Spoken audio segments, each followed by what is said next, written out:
ځانه جوړ کړي. نور داسې لکه دغه د وخت د وسان چې مداهنت کوي، ښځې لمونځ نه کوي، ښځې سطر نه کوي، د 1500 کسانو سره اشنایي موجوده وي، دی د اوس په مزدوري کوي یا په کور کې پروت وي، ښځې په بل ځای کې ګرځي، د نورو خلکو سره دا نیک اخلاقي نه ده. دا د دنیا خلک چې نارې وایي د ښځو د حقوقو د اوس د سړي نه جوړوي. هغه نیک اخلاقي درس نه ده، د اوسي درس ده. ښځو ته ازادي ورکوي، ښځه د باندې وګرځي، ښځه د په پارکو کې وګرځي.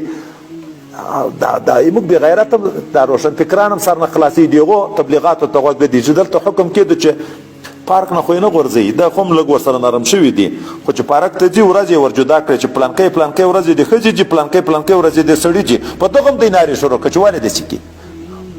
ازادي یې منې کړه. په چمن ته خو یې هغه د اجازه ورته وکړه، خو د زنا نه یې رابش کړه چې سړی سره د خط نه وي.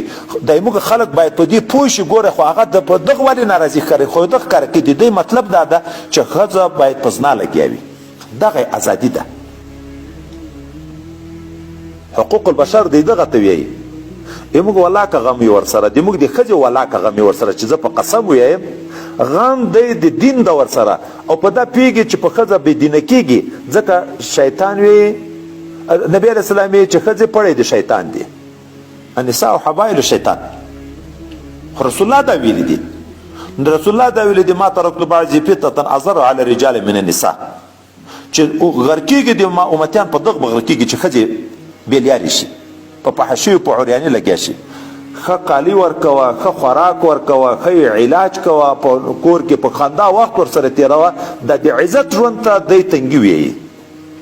دا د عزت ژوند ته دا چې آزاد شي خپل په نوکرۍ کې ګرځي، دا ازادي بولي. ولې ما ښځه مزدوري ته مجبوره کوي چې بل سړی مزدوري کوي؟ خو زه یې مزدوري کوم، زه یې ورته را پیدا کوم، که سفر کوم، که ګرمي ده که ساړه ده، زه یې تېروم، دې ته تیاره مړۍ راوړم. دغه کې دی ناراضي کې ښځې هم جګې شي، ځکه دغه د کفارو تبلیغات دي. دا نیک اخلاقي نه ده.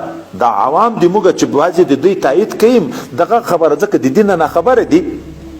خو ښځه به انسان ده، د معاشرې یو جز ده، د معاشرې یو جز ده، جز نه ده، د معاشرې کارخانه ده. لوی انسانان ټول موږ د دی نه پیدا یو، خو دغه وجه نه قدر کوو چې په کور کې دي. موږ مور ده، د موږ خور ده، د موږ لور ده، خو په قدر دی وي. زه یې مزدوري کوم.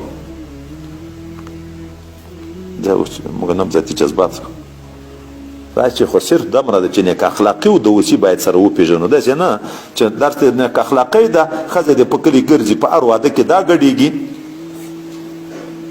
چې راځي کور ته ښځه مور دې چېرې ده، د زوی نه د لور نه پوښتنه کوي، هغه د پلانکي کره تللې، ته په خبر نه یې د پلانکي کره تللې، د پلانکي کره تللې. دغه نیک اخلاقي نه ده. تاسو خو بس کړه، بس ده.